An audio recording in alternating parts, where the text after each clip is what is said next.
Autre annonce faite vendredi soir, le projet de nouvelle prison est abandonné.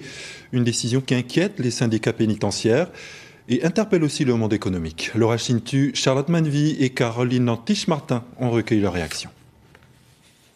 En 2024, lors de sa visite en Nouvelle-Calédonie, Éric Dupond-Moretti, alors garde des Sceaux, s'engageait sur la construction d'une nouvelle prison. Un projet à 60 milliards de francs qui ne verra finalement pas le jour de sitôt, si l'on en croit les propos de la ministre des Outre-mer, Naïma Moutchou.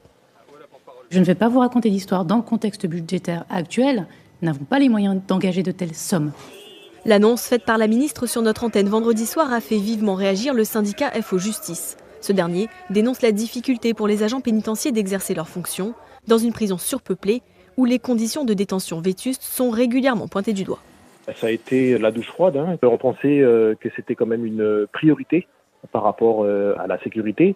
L'État est condamné chaque année pour les conditions de détention qui ne sont pas viables. Mais il faut savoir qu'il y a aussi des agents. Donc nous aussi, on travaille à l'intérieur. Donc pour nous aussi, c'est pas conforme. Pour le monde économique, c'est une déception également.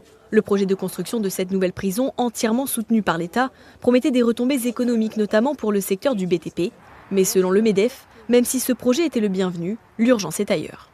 Ça n'est pas une surprise pour nous, le projet de construction du centre pénitentiaire. C'est un projet structurant de long terme dont on sait qu'il ne verra de toute façon pas le jour avant plusieurs années. Pour nous, la priorité, c'est le très court terme, c'est l'année 2026. Et pour ça, on attend des réponses sur des sujets très concrets. Pour le BTP, bien sûr, sur des chantiers qui sont déjà prêts à être lancés par les collectivités, mais aussi la relance de la destination touristique qui nous semble très importante et le sauvetage des comptes sociaux qui sont évidemment pour nous les sujets de très court terme pour lesquels nous attendons des réponses. Verdict après cette dernière visite ministérielle, pas de nouvelles prisons et des inquiétudes qui persistent du côté du monde économique.